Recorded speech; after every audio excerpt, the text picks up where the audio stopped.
calories in wine come from the alcohol, whereas only 3/4 of the calories in beer come from the alcohol, and the rest of the calories come from some of the ingredients, which is why you're seeing some higher numbers there. Is that helpful? Yay. All right, so a little bit of research. So it's crazy the things they research, but did you know? They just came out with this, I think it was last year. Beer belly is caused by genetics, not by booze. It makes sense, right? Because if you consume too much of anything, you're going to gain weight. And what they're saying in this article, which I don't know if you can read it or not, is essentially that where you gain weight and how the weight you gain is distributed is entirely genetic.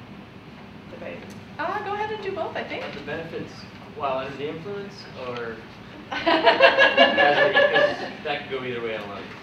It could go either way. It could go either way. Beer contains a full spectrum of B vitamins, yes or no? Yes. Yes. Excellent. Antioxidants? Sure. Yes. Absolutely. Beer has just as many antioxidants as red wine. There was a study in Australia they did. Of course. Said that beer and red wine are equal antioxidants, and white wine apparently has fewer antioxidants. Folate? Yes. Yes. Yes. Vitamin C? No. Nope. Magnesium and potassium? Yes. Yes. Yes. Silicon? Probably. Yes. Yes. Silicon, yes. So you guys are in the loop here. It's interesting, the silicon research just came out, and the article said, quote, and I'm just showing you the other side now because I'm critical, also with beer, that beer was potentially the richest potential source of dietary silicon in the Western diet. And so I thought that was pretty interesting. And then I went and read about the other sources of silicon that we have. And here's the list. Cereals, apples, oranges, cherries, raisins, almond, peanuts, raw cabbage, onions, carrots, pumpkin, cucumber. What are these people eating? Here is the main source. I don't know what a Western diet is, but I am not interested. That's all I'm saying. So here we go. It took me a long time to find, again, a neutral website, which is always what I try to do. Comparing the vitamin and mineral content in various alcoholic beverages, because of course you go on the wine site and they'll say, oh, wine is better, and then you go on the beer site and it's, oh, beer is better. So this was ostensibly a neutral website, livestrong.com, and it explains that alcohol itself has no vitamins or minerals, therefore higher alcohol beverages will have fewer vitamins and minerals. I think that makes sense. That's logical. That explains why beer has so many vitamins and minerals. And then it just goes on to say that unfiltered craft beer, being beer that's made from quality ingredients and that is not crammed with syrups and different fillers, are particularly good for you. So here's the bottom line: where there's a lot of alcohol, there are fewer nutrients. If we're comparing various drinks.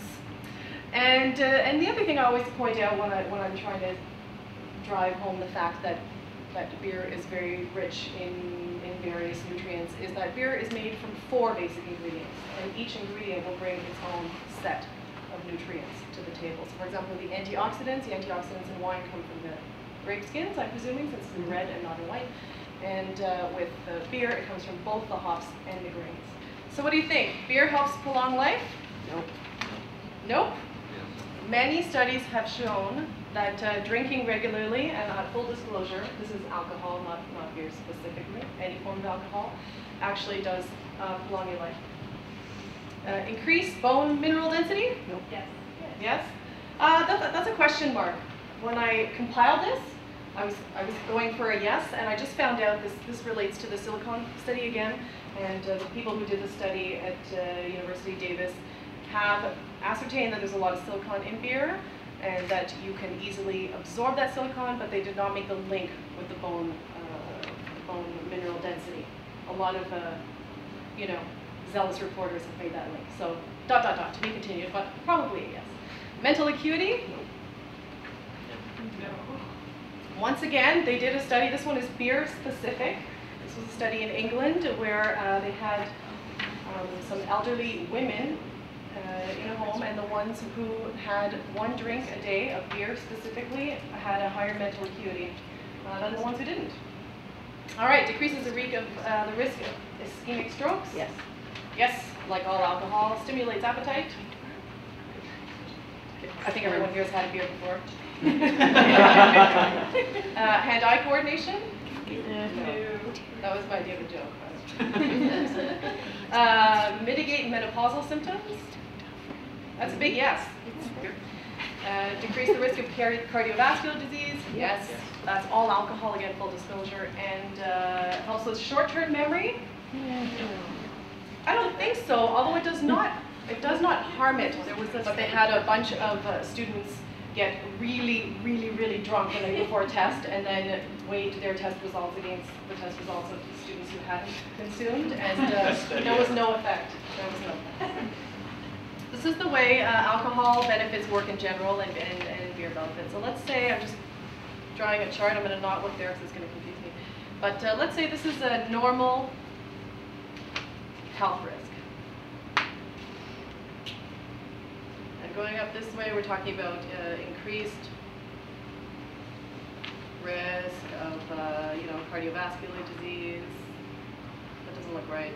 Cardiovascular disease, stroke, shortened lifespan, all these sad things.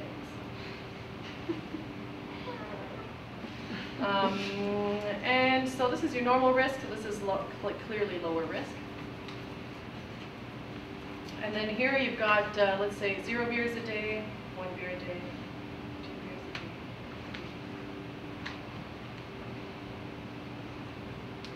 So the way it works is called a J-curve. So let's say you've got your normal risk factor, which is here, 0 beers a day. If you're having 1 or 2 beers a day, that factor lowers. As you get into drinking more, it goes up very quickly. So it's called a J-curve. So when I'm talking about beer and health here, I'm talking about the health benefits of moderate consumption. For women, currently the accepted number for moderate consumption is 1 beer a day, and for men it's 2. If you talk to different people, they will say 3 and 2, 3 for men, 2 for women. It depends geographically where you are, the alcohol content of your beer, things like that. But drinking in moderation is actually incredibly healthy, and I'm not saying if you don't enjoy drinking, go drink because it'll make you healthier. That's not what I'm saying. I'm just saying if you're avoiding beer because you think it's unhealthy, because you think it's fattening, if you're reaching for a different beverage because you think it's better for you, a different alcoholic beverage, then you might want to think twice, because beer is actually quite healthy. Wonderful. Thank you, Mirella.